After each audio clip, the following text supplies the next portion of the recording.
Bonjour à tous et bienvenue sur le stand sud-ouest de la 73e foire de Pau. Je suis Romain Belli, le chef de l'agence Sud-Ouest et de ses 10 journalistes. Et je reçois aujourd'hui, dans les matins de SO, Thibaut Chenevière, qui est adjoint à l'économie à la ville de Pau. Bonjour Thibaut. Bonjour. Et bonjour Éric Dournès. Alors je suis un peu intimidé parce que d'habitude c'est plutôt l'inverse qui se passe. C'est vous qui m'interrogez. Oui, d'habitude, je fais exactement là. Vous faites très bien, mais ça me prouve qu'il est temps que je prenne ma retraite. Allez-y. Alors vous êtes la voix un petit peu et la cheville ouvrière de cette foire de Pau. Alors, depuis le début de la semaine, j'ai reçu tout un tas de personnages de cette foire, des historiques, des moins historiques. Et c'est aussi ça qui m'intéressait en vous recevant tous les deux. C'est qu'on a ci-devant deux expériences différentes de la foire de Pau, des coulisses de cette foire. Et je pense que vous êtes bien placés l'un et l'autre pour me raconter comment cette foire a évolué. Alors, d'abord, peut-être un premier bilan. Là, on est samedi aujourd'hui. Un premier bilan de cette 73e foire de Pau, c'était une foire de reprise. On va commencer avec Eric, si vous voulez bien. Parce que je suis l'historique, hein, tout le monde aura compris, et le jeune, le plus jeune est ici. Donc je vais prendre un effet de peu, oui, de peu. Pas pour la foire malheureusement. L'historique, c'est que cette année, c'est une foire en effet particulière. On le savait dès le début et les choix de l'organisation se sont portés sur de véritables paris, notamment le pari de faire une foire festive au regard, en effet, du moment où celle-ci a été créée. Il faut se souvenir que pour lancer la foire, ça ne se fait pas au dernier moment et ça se fait à un moment où les commerces étaient encore fermés, où la reprise de l'activité économique n'était pas totalement actée, où les conditions même d'organisation n'étaient absolument pas actées. Donc le choix s'est porté sur une manifestation qui était plus axée vers les retrouvailles, la fête populaire, le spectacle, peut-être plus que jamais. On en tirera les conséquences et on verra si c'est un bon choix ou pas un bon choix. Mais en tout cas, au moment où il a été pris, on était dans les premières annonces qui permettaient de dire qu'une manifestation pourrait être tenue si on était dans une configuration festival, si on était en capacité de mettre une scène éloignée de l'espace commercial. Tous ces si ont fait que la configuration cette année était tout à fait particulière. Et que, en effet, pour les visiteurs habituels, ils n'ont pas vu une physionomie classique de la foire. Cela dit, qu'est-ce qu'aujourd'hui une foire classique? Je mets un point d'interrogation parce qu'au fil des années, vous avez eu la gentillesse de dire que ça faisait longtemps que j'étais là, je vais 97, vous voyez, ça fait très longtemps, 1997 et maintenant, 23 ans, la façon de faire du commerce, la façon de trouver un produit, un service a complètement évolué. A-t-on encore besoin d'une manifestation comme la foire pour trouver le meilleur prix et le produit que l'on ne voit nulle part ailleurs? Peut-être plus. Par contre, on a toujours besoin d'une manifestation comme une foire pour faire des contacts, les yeux dans les yeux avec des artisans, pour découvrir les yeux dans les yeux quelqu'un auquel on ne s'attendait pas, pour fabriquer demain un véritable projet ensemble. Alors il faut qu'on bascule et qu'on sache basculer d'une façon de faire la foire à une autre façon de faire la foire. Un lieu de bonnes affaires, à un lieu de rencontre, de découverte et d'amélioration de sa vie quotidienne.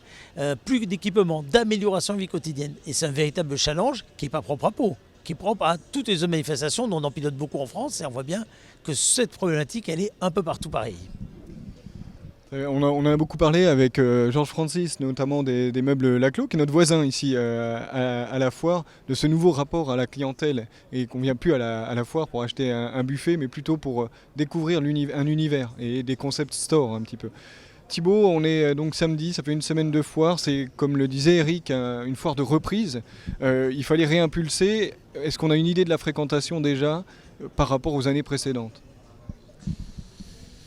Déjà, Eric a tout dit, donc je pense qu'on peut quasiment arrêter cette interview.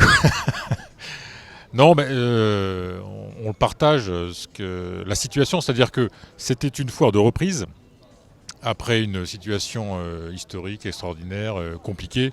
Avec François Bayrou, l'objectif c'était évidemment de relancer la machine, avec les difficultés qu'on a rencontrées, c'est-à-dire qu'il y a effectivement que c'est un peu poussif, qu'il faut retrouver des habitudes de vivre ensemble, de se retrouver collectivement et ainsi de suite.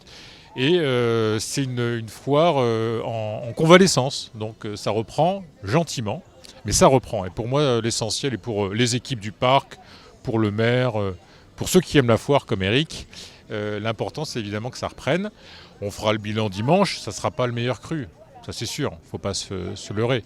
Mais en tout cas, je crois que ce qui était intéressant, c'est de reprendre cette 73e édition, qu'elle ait lieu, tester des choses, On l'a dit, le modèle des foires,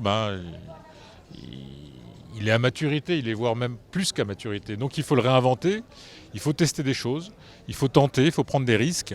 Et à ce titre-là, cette foire sera un bon cru pour avoir testé, tenté. Et puis évidemment, on est déjà, j'en parlais à Eric hier, on réfléchit déjà évidemment à la suite, parce que au-delà de l'aspect commercial qui a été évoqué, qui est important, parce qu'ici on a des chefs d'entreprise locaux, on est sur du circuit court, on est en face de l'agglo, il y a les bonnes affaires, et puis c'est un lieu de vie.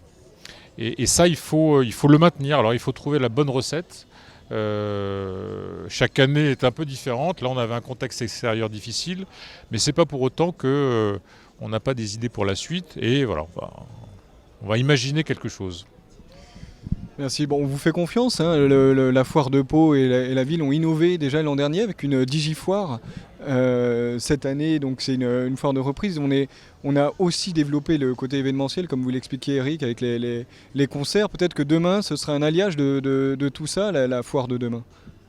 C'est déjà le cas avec, mine de rien, une foire qui ne va pas s'arrêter demain dimanche, mais qui va poursuivre à version digitale. C'est quoi finalement le principe même de ce genre de manifestation? C'est permettre la rencontre, le contact facile.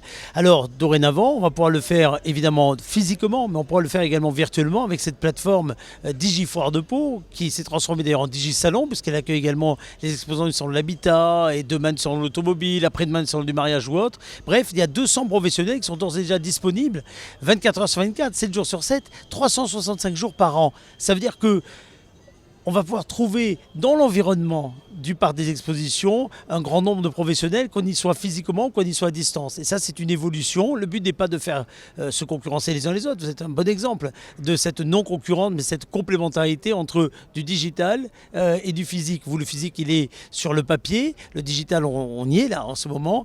Sur nos plateformes, dorénavant, c'est la même chose. Et demain, j'en suis persuadé, les gens viendront ici pour avoir des concept stores, en effet, pour voir des showrooms, pour tester un matelas, parce que ça, vous avez beau vouloir le commander sur Internet, vous savez jamais comment il va être, pour véritablement voir un exposant, un artisan les yeux dans les yeux, pour qu'il s'engage sur les délais pour venir travailler chez vous. Ça sera ici. Et puis ailleurs, il trouvera les coordonnées, il préparera ses visites, il bénéficiera de bonnes affaires. Ça, c'est en mode digital. À nous d'inventer l'un plus l'autre en gardant quelque chose d'essentiel, c'est que ce sont des lieux de rencontre pour l'économie locale, pour l'activité, pour l'amélioration du quotidien des habitants d'un territoire. Et ça, c'est une mission qui fait qu'on doit savoir se remettre en cause pour remodeler, retransformer le concept. Et c'est un vieux qui vous dit ça.